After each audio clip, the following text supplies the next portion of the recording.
మాతృదేవోభవ. యుగ యుగముల్ తపించినను యోగ్యుని చేయగలేని జీవునిన్. జగన్మాత. యుగ యుగముల్ తపించినను యోగ్యుని చేయగలేని జీవునిన్. జగములెరుంగజాలిన నిజాయతి కలిగిన వ్యక్తిగా. జగములెరుంగజాలిన నిజాయతి కలిగిన వ్యక్తిగా. నిజంబుగా క్షణమందు మార్పగల పూర్ణదయారసవారిధి. యుగ యుగముల్ తపించినను యోగ్యుని చేయగలేని జీవునిన్. నిజంబుగా క్షణమందు మార్పగల పూర్ణదయామృతవారిధి.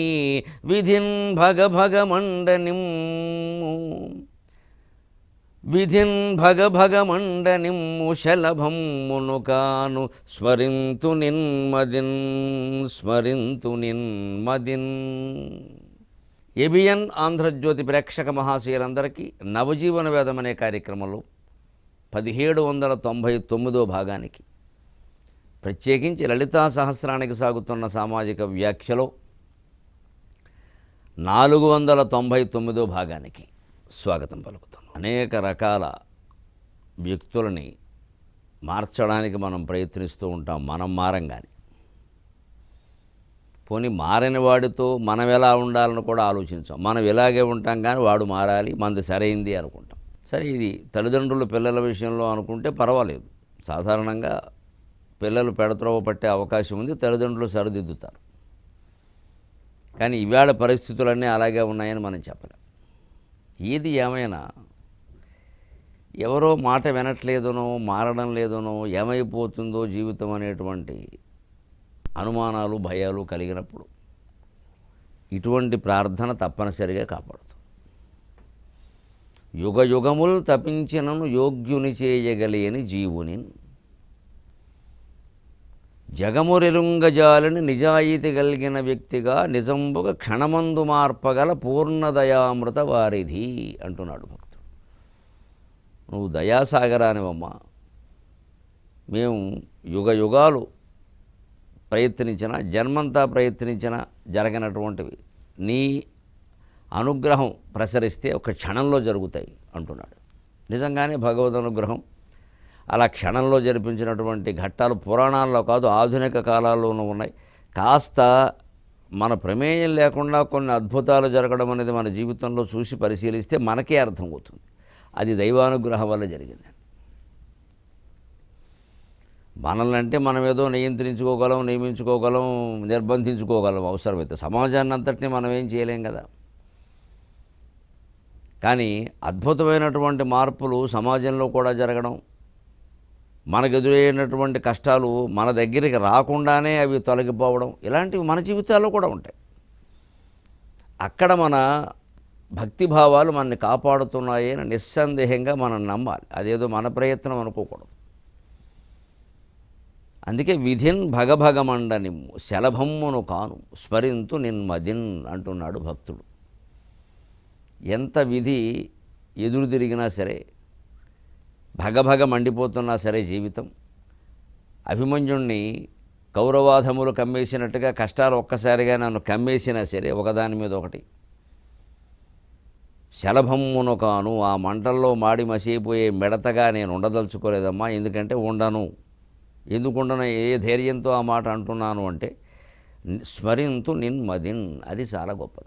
మనస్సులో చేసేటువంటి భగవత్ స్మరణ, ఆ మనస్సులో చేసే స్మరణ ఎప్పుడూ కాపాడుతూ ఉంటుంది. మనం అందరం గుర్తుపెట్టుకోవాల్సింది అది.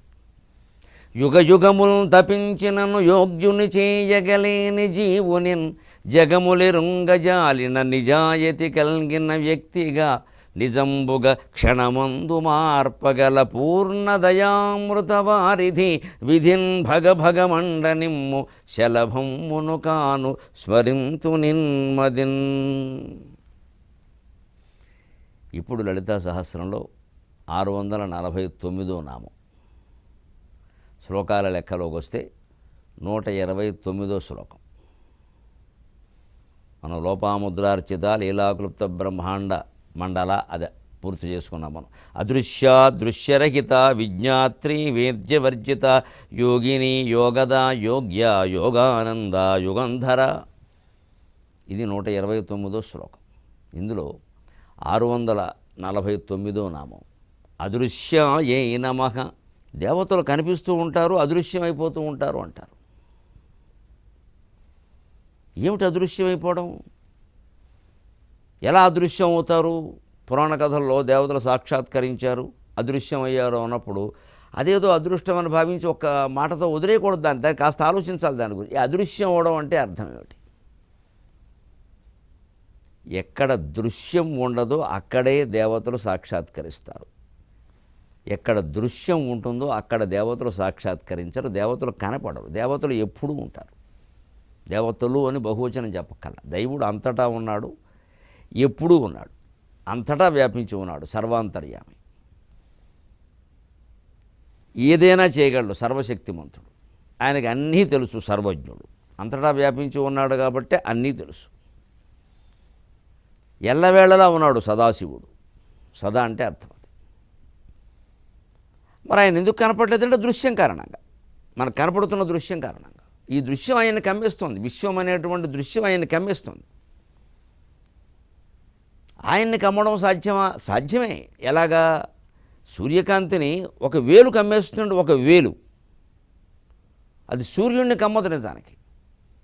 చేరగనీక సూర్యుని అరచేతులు కప్పిన ఎట్లు కారణాకారణమైన తత్వమును కప్పుచునున్నది విశ్వమన్న బంగారపు మూత యొక్కటి నిగారములంగని మోసపోకుమా సారమెరుంగుమా విమల సత్యము కాంచుటకై తపించుమా అన్నారు తత్వవేత్తలైన కవులు. సూర్యుణ్ణి కప్పడానికి అరచేతులు చాలవేమో కానీ సూర్యుడు మనకి కనపడకుండా చేయడానికి అరచేయి కాదు కదా, ఒక వేలు చాలు.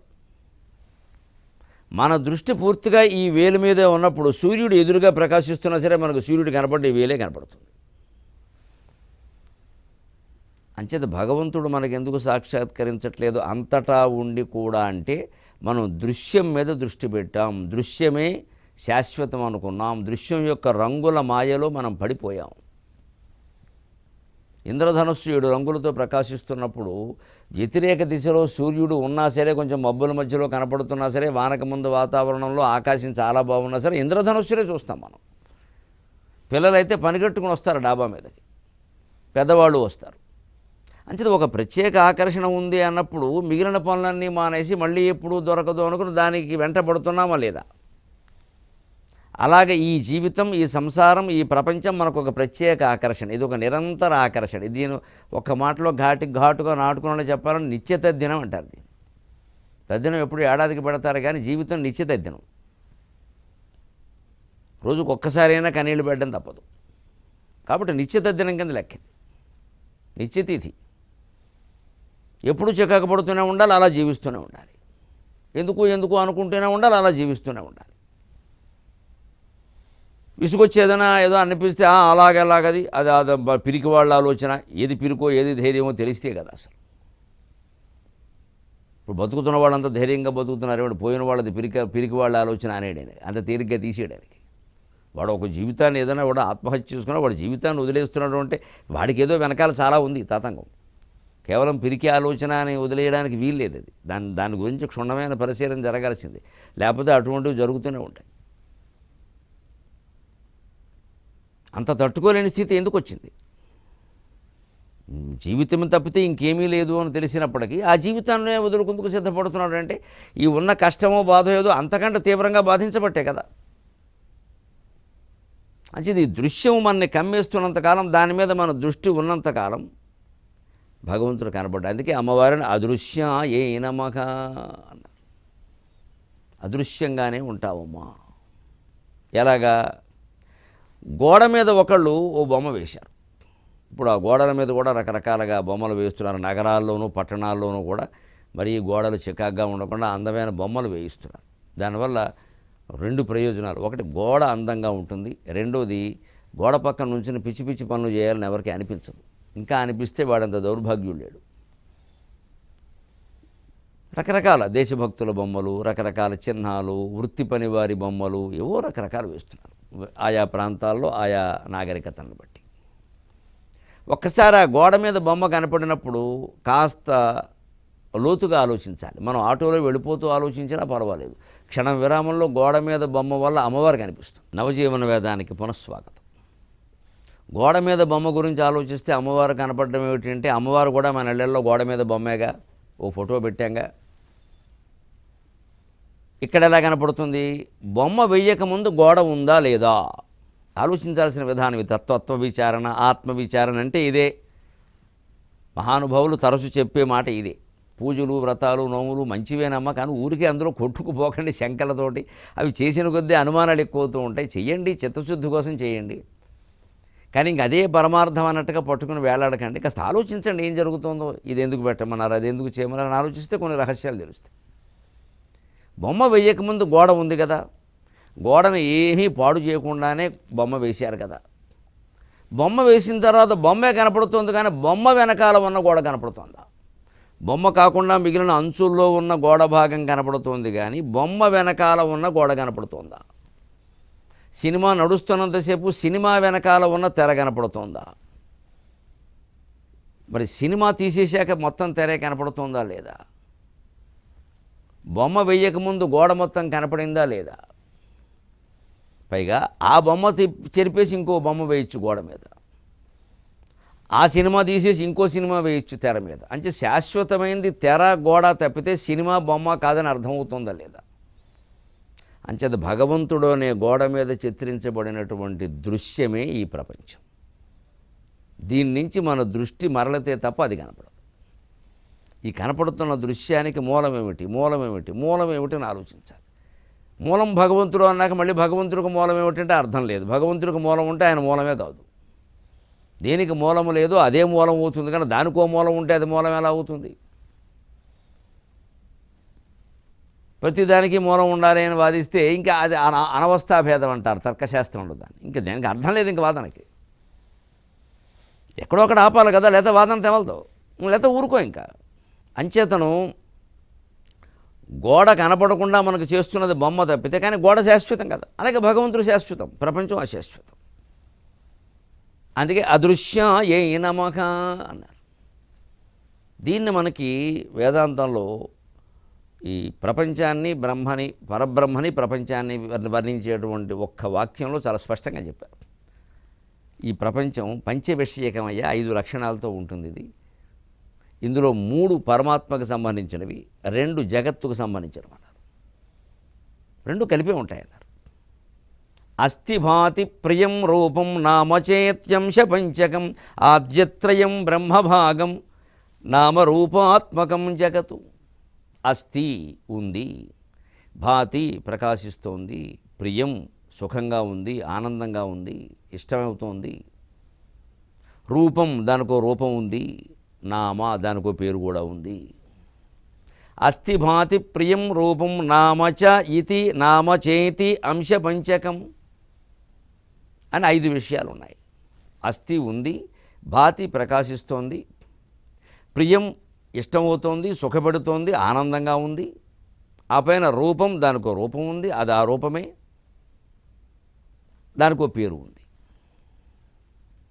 ఇందులో ఏం చెప్పారు? ఆద్యత్రయం బ్రహ్మభాగం. మొదటి 3 పరమాత్మకు సంబంధించినవి. అవి లక్షణాలు అనడం కంటే స్వభావం అనడం మంచిది. వాటిని లక్షణాలు ఉండేవాడు దేవుడు కాదు, లక్షణ అతీతుడే దేవుడు. అంచేది అది స్వభావమే. ఇక లక్షణం ఎందుకు? లక్షణం నేర్చుకుంటే వస్తుంది, స్వభావం నేర్చుకోకల పుట్టుక నుంచి ఉంటుంది. అందుకే స్వభావం, స్వస్య భావం, స్వభావం. అతను దాని ద్వారా కొన్ని ఫలితాలు అనుభవించడానికి పుట్టాడు. అంటే స్వభావం అది, అది మారదు. అది మనం ఎంత ప్రయత్నించినా మారదు. వాడికి దానివల్ల దొరికే సుఖాలు దొరకాలి, పడే శిక్షలు పడాలి. అప్పుడే ఆ స్వభావాన్ని అవసరమైతే వాడు మార్చుకుంటాడు, లేదా మార్చుకోక్కర్లేదు. అది మంచిదైతే మార్చుకోవడం ఎందుకు? ఆద్యత్రయం బ్రహ్మభాగం, అస్థి భాతి ప్రియం అనే 3 కూడా పరమాత్మకు సంబంధించినటువంటి స్వభావాలు. ఊరికే మనకు అర్థం కావడం కోసం చెప్పుకోవాలంటే లక్షణాలు. నామరూపాత్మకం జగత్. మిగిలిన 2 జగత్తుకు సంబంధించినవి. జగత్తు అన్నాక ఎప్పుడూ ఒక రూపం ఉంటుంది, ఒక పేరు ఉంటుంది. జగత్తు మొత్తానికి కలిపి ఒక రూపం ఉంది. విశ్వం విశ్వం అంటున్నాం మనం. రూపాన్ని చూడగానే ఇది విశ్వం అండి అంటున్నాం మనం. దానికి ఒక పేరు పెట్టాం, విశ్వం అన్నాం, జగత్ అన్నాం, లోకం అన్నాం. లేదా మరి వ్యవహారం కుదరదు కదా. ఇదంతా ఏమిటంటే ఇది ఏది అని సర్వనామాలు వాడితే ఎలా తెలుస్తుంది? అందుకే నామవాచకం వాడతాం. నామవాచకం ఎక్కడ వాడలేమో అక్కడ సర్వనామం వాడతాం, కానీ కేవలం సర్వనామాలే వాడుతుంటే ఎప్పుడూ విషయం అర్థం కాదు. నామవాచకంతోనే మొదలు పెడితే అది విషయం అర్థమవుతుంది, సర్వనామంతో మొదలు పెడితే అర్థం కాదు. మళ్ళీ వాడు వారు అనగానే వారెవరో తెలియాలి. ఇక్కడ సాధారణంగా వాక్యం రాసేటప్పుడు మొదట నామవాచకం రాసి తర్వాత మళ్ళీ అదే విషయం చెప్పవలసిన, అదే వ్యక్తిని గురించి చెప్పవలసిన చోట అతను అంటారు. ఎందుకంటే ఇందాక నామవాచకం చెప్పాం కాబట్టి. లేకపోతే రాసింది అర్థం కాదు, మాట్లాడేది అర్థం కాదు. అంచేత లోకానికి వాడుకకి తేడా గమనించాలి. నామవాచకానికి బదులుగా వాడేది సర్వనామం, లోకం వాడుకలు. నామవాచకం ముందు వాడి తర్వాత సర్వనామం వాడాలి అవసరమైతే. మళ్ళీ చెప్పవలసి వస్తే అస్తమానం పేరు చెప్పడం ఇబ్బంది కాబట్టి, అవసరం లేదు కాబట్టి. ఆధ్యాత్మిక పరిభాషలో ఎలా ఉంటుందంటే సరిగ్గా దీనికి తిరగేసినట్టుగా, అటు తిరగేసినట్టుగా ఉంటుంది. సర్వనామానికి బదులుగానే నామవాచకం వాడుతున్నాము. సర్వనామం అంటే అన్నింటికీ వర్తించే నామం తత్, తత్వమసి, లేదా అహం, అహం బ్రహ్మాస్మి, త్వం, తత్వమసి, తత్వం. అంటే సర్వనామం, భగవంతుడి పేరు సర్వనామమే. సర్వానికి నామమే సర్వనామం కదా. అందరికీ వర్తించే నామం దేవుడి పేరే కదండి. మనం అందరూ పెట్టుకున్నది దేవుడి పేర్లేగా. రూపం సర్వనామం, దానికి బదులుగా మనం నామవాచకం ఎందుకు వాడుతున్నాం? అందరికీ తత్ అంటే అది అది అన్నప్పుడు ప్రత్యేకించి వస్తువులను విడదీసి చెప్పాలంటే అది అంటే ఎలాగా? అందుకని బల్ల, కుర్చీ, మనిషి ఇలా అన్నాం. చెంబు, గ్లాసు అంటూ దాని ఆకారాన్ని బట్టి, ఇక దాని విశేషణాన్ని బట్టి. ఈ పేరు మార్పు ఎందుకు వచ్చింది? రూపం వల్ల వచ్చింది. ఎందుకంటే నామం కూడా రూపం వల్ల ఏర్పడింది. అందుకే అస్థిభాతి ప్రియం తర్వాత ఆ శ్లోక భాగంలో రూపం చెప్పి తర్వాత నామ అన్నారు. నిజానికి దాన్ని అస్థిభాతి ప్రియం నామ రూపం, రూపం చేయత్ పంచకం అని కూడా అనొచ్చు. కానీ అలా అన్నది రూపం ఉంది. రూపం లేనిదే పేరు ఎందుకు? ఒక వ్యక్తికి పేరు ఎందుకు పెడతాం మనం? ఒక రూపం ఏర్పడింది కాబట్టి ఆ వ్యక్తిని విడిగా పిలవాలంటే ఓ పేరు ఉండాలి కాబట్టి. ఆ వ్యక్తి రూపమే లేనప్పుడు పేరు ఎందుకండి? అంచితనం ఇక్కడ చెబుతున్నారు స్పష్టంగా. అస్థి ఉంది, భాతి ప్రకాశిస్తోంది, ప్రియం ఆనంద స్వరూపంగా ఉంది. ఈ మూడు బ్రహ్మలక్షణాలయ్యా అన్నారు. అందుకే పరబ్రహ్మ లక్షణాలు చెబితే సచ్చిదానందం అంటారు. సత్ అంటే ఉంది, చిత్ అంటే చైతన్యవంతమే ఉంది, భాతి ప్రకాశిస్తోంది అనమాట. చిత్ అంటే భాతి, ఆనందం ప్రియం. ఆనందమే కదా మనకి ప్రియం, దుఃఖం ఎవరికి కావాలి? అంటే ఎప్పుడూ ఉండడం, ఎప్పుడూ ప్రకాశిస్తూ ఉండడం, ఎప్పుడూ ఆనంద స్వరూపంగానే ఉండడం భగవంతుని యొక్క లక్షణం. అది దృశ్యంగా ఉంటే సాధ్యం కాదు. అందుకే అమ్మవారు అదృశ్య ఏ నమక. ఇప్పుడు నామరూపాత్మకం జగత్తు హాయిగా ఉంది, ఒకే ఒక వస్తువు ఉంది, అది చైతన్యవంతమై ఉంది, భాతి ప్రకాశిస్తుంది, అది ఆనంద స్వరూపంగా ఉంది. మరి లోకంలో దుఃఖం ఎక్కడి నుంచి వచ్చింది అంటే నామరూపాల కారణంగానే. అంటే విడిగా ఉన్నాం, ద్వైతం, ద్వైత భావనే దుఃఖానికి కారణం. నేను వేరు, వారి వేరు, ఇది వేరు, అది వేరు. ఈ వస్తువులంటికి పేర్లు పెట్టగానే ఏమైంది? మనం పోగేసుకోగలిగిన వస్తువులను పోగేసుకున్నాం, ఇంకా ఏవో రాలేదని బాధపడుతున్నాం. వారెవరికో మనకంటే ఎక్కువ వస్తువులు ఉన్నాయనుకోండి, వారింట్లో మనకంటే వాళ్ళకి ఎక్కువ ఉన్నాయి, మన దగ్గర ఏమున్నాయి అనుకుంటున్నాం మనం. అసలు ఈ వస్తువులే లేకపోతే, వస్తువులకి పేరే పెట్టకపోతే ఈ బాధ అంతా ఉండదు. అంచేత లోకంలో ఈ దుఃఖమంతా ఏర్పడడానికి మూల కారణం నామరూపాలు. ఇప్పుడు ఆలోచించండి, తెలుగులో ఓ తిట్టుపదం ఉంది, నామరూపాలు లేకుండా పోతావు ఏమనుకుంటున్నావు అంటారు. అది తిట్టుపదం కాదండి, ఆధ్యాత్మికంగా గొప్ప ఆశీర్వచనం. నిజానికి నామరూపాలు రెండు లేకుండా పోయినప్పుడే మనం నిత్యానంద స్థితిలో ఉంటాం. అస్థి భాతి ప్రియం, పరమాత్మ అయిపోతాం. నామరూపాలు లేకుండా పోతావు అంటే పైకి ఏదో రకంగా అనిపించినా లోపల ఉన్న గంభీరమైన ఆలోచన ఏమిటి అంటే నువ్వు మోక్షం పొందుతావని. తెలుగు భాష అంత గొప్పది. తిట్లు కూడా దీవెనలు ఈ భాషలు, అర్థమైపోతుంది. నిలువునా పాతేస్తామంటారు, కోపం వస్తే చాలా కోపం, నిలువునా పాతేస్తాను ఏమనుకుంటారు. ఇప్పుడు అనడానికి చాలా భయపడుతున్నారండి. పూర్వం అనేవారు, ఉపాధ్యాయులు అనేవారు, తల్లిదండ్రులు అనేవారు. ఆ పని చేసినా చేయకపోయినా భయపడేవాళ్ళని, చదువు వచ్చేది. పిల్లలకి ఆ మాత్రం భయం ఉండాలి. నిలువునా పాతేస్తామనేవారు. అసలు ముందు పిల్లాడు ఇంటికి వెళ్ళి నిలువునా పాతేయడం అంటే ఏమిటమ్మా అని అడిగేవాడు. తల్లి కాకపోయినా తండ్రి అయినా చెప్పేవారు. అమ్మో అంత పని చేస్తారేమో అన్నంత భయంగా ఉండేవాడు. ఎప్పుడు మా ఉపాధ్యాయులు ఎవరు అటువంటి పనులు చేయలేదు. నిలువునా పాతేస్తామంటే చూడండి ఏదో శిక్ష విధించినట్టుగా అనిపిస్తుంది. కానీ మన దేశంలో సన్యాసాశ్రమంలో ఉన్నటువంటి మహానుభావులందరినీ నిలువునానే పాతిపెట్టారు. కూర్చోబెట్టి నిలువుగానే పాతిపెడతారు. కంచి పరమాచార్య సహా, ఇటీవల పరమపరించిన మహానుభావులు జయేంద్ర సరస్వతి స్వామి సహా, ఆ మధ్యలో పరమపరించిన మహానుభావులు నేను ఎంతో గౌరవించే వ్యక్తి సద్గురు శివానందమూర్తి గారు సహా అందరినీ కూడా అలాగా పరమపదించినప్పుడు ఆ శరీరాన్ని మృతదేహాన్ని అలాగే నిలువుగా అలా కూర్చోబెట్టి భోజనాన్ని కూర్చున్నట్టుగా కూర్చోబెట్టి అలాగే బాధపెట్టారు. ఏదైనా కొన్ని పీఠాలలో వారి సంప్రదాయాల తేడా కూడా సాధారణంగా సన్యాసులను ఇలాగే చేస్తారు, వారిని దహనం చెయ్యరు. ఎందుకంటే అంత జ్ఞానమయమైన శరీరం అక్కడ ఉండడం వల్ల దాని ప్రభావం ఆ భూమి మీద ఉంటుంది అని ఒక విశ్వాసం ఉంటుంది కూడా. అందులో ఆ వారి శరీరంలో ప్రతి అణువు గొప్పది. అటువంటిది ఏదో ఒక అరగంటలో కాలిపోవడం కంటే కొంతకాలం అక్కడ ఉంటే అలాగా ఆ భూమి సస్యశ్యామలం అవుతుంది. అక్కడ పండినటువంటి పంటలో జ్ఞానం కూడా ఉంటుంది. ఆ అన్నం తిన్న వాళ్ళకి జ్ఞానం కూడా వస్తుంది. అన్నపూర్ణే సదాపూర్ణే శంకర ప్రాణవల్లభే జ్ఞాన వైరాగ్య సిద్ధ్యర్థం భిక్షాం దేహి కృపామయ్యి అంటారు కాశీలో సహా అన్ని చోట్ల అన్నం పెట్టినప్పుడు. అన్నం తినడం ఎందుకోసం అంటే ఊరికే లావు అవ్వడానికేనూ శరీరం పెంచుకోవడానికి కాదు. జ్ఞాన వైరాగ్య సిద్ధ్యర్థం, నాకు జ్ఞానము వైరాగ్యము రెండూ కలగాలి. అవి తత్వజిజ్ఞాస చేస్తే కానీ కలగవు. తత్వజిజ్ఞాస చెయ్యాలి అంటే ముందు శరీరం ఉండాలి, శరీరం ఉండాలంటే ప్రాణం ఉండాలి, ప్రాణం ఉండాలంటే అన్నము నీళ్లు సేవించాలి. ఇంత ఉంది. అందుకని నిలువునా పాతేయడం కూడా ఒక తిట్టు కాదండి, అదొక దీవెన. అంత గొప్పవాళ్ళమైతే మంచిదే, మరి అవకాశం రావాలిగా. అలాగే నామరూపాలు అంటే నామరూపాలు లేకుండా పోవడం అనేది మనకి పైకి తిట్టుగా కనిపించిన నిజానికి ఆధ్యాత్మికంగా అది దీవెన. ఈ నామరూపాలు ఉండబట్టే మనకు అదృశ్య ఏ నమః అన్నది అర్థం కావట్లా. దీన్నే చాలా స్పష్టంగా చెప్పడానికి దేవీ భాగవతంలో ఓ మాట చెప్పారు. సాకారము నిరాకారములు రెండు అనక్కలదని, పురుషుడు ప్రకృతిని వేరే చెప్పగలదండి. నిర్గుణ పరమాశక్తి నిర్గుణశ్చ పరఃపుమాన్. పరమమైనటువంటి ఆది పరాశక్తి కూడా నిర్గుణమే, పరమాత్మ కూడా నిర్గుణమే, తేడా ఏం లేదు. మరి ఈ సగుణం ఏమిటి? ఈ కనపడుతున్న దృశ్యం ఏమిటంటే దృశ్యం తన్నశ్యం, దృశ్యం అంతా మాయే. మాయ ఏమిటండి? నా కళ్ళకు కనపడుతుందని చూస్తున్న కళ్ళు కూడా మాయే. అది తర్వాత నామ వ్యాఖ్యానంలో బాగా తెలుస్తుంది. చూస్తున్న చూపు కూడా మాయే. చూస్తున్న చూపే మాయ అయినప్పుడు చూస్తున్న దృశ్యం తేడాగా కనపడుతుందా లేదా? కళ్ళజోడులో తేడా ఉంటే దృశ్యం మసకగా ఉంటుందా లేదా? కళ్ళలో తేడా ఉండబట్టే కదా కళ్ళజోడు పెట్టుకున్నాం, లేతే పెట్టుకోగా. మరి కళ్ళజోడుకు కూడా ఏదైనా మరకలు మసి అంటుకున్నాయనుకోండి, చూస్తున్న కాగితం మీద కానీ బల్ల మీద కానీ చూస్తున్న తేడాగా కనపడుతుందా లేదా? 2 ఏళ్లకోసారి మనం వెళ్ళి చూపించుకోగానే కొంచెం మార్చాలండి కళ్ళజోడు అంటున్నారా లేదా? ఒకవేళ ఆ దృష్టిలో ఏమీ తేడా లేకపోయినా కూడా బాగా మరకలు పడిందండి, గీతలు పడిందండి, అద్దాలు మార్చేయడం మంచిదని చెబుతున్నారా లేదా? ఎందుకు వస్తుంది ఈ స్థితి? దృశ్యం అలాగే ఉన్నప్పటికీ ఒక నిర్గుణంగానే ఉన్నప్పటికీ మనకు కనపడడంలో తేడా. ఎందుకు ఆ తేడా ఎందుకు వస్తుంది? చూసేవాడే దృశ్యంలో ఒక భాగం.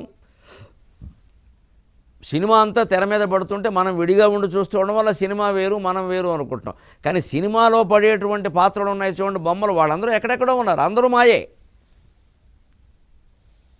అందులో ఏమీ నాయకులు లేరు, హాస్యగాళ్ళు లేరు, ఎవరు లేరు. వాళ్ళందరూ వాళ్ళ ఇళ్ళలో ఉన్న ఎప్పుడో నిర్మాణం చేసేశారు దాన్ని.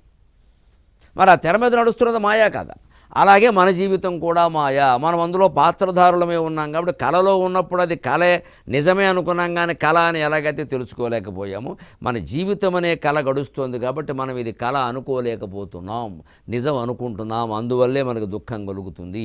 ఇది కళ అని తెలుసుకోగలిగితే 23:30 గంటలు కాదు, 23:30 క్షణాల్లో మోక్షం ఖాయం. సెలవు.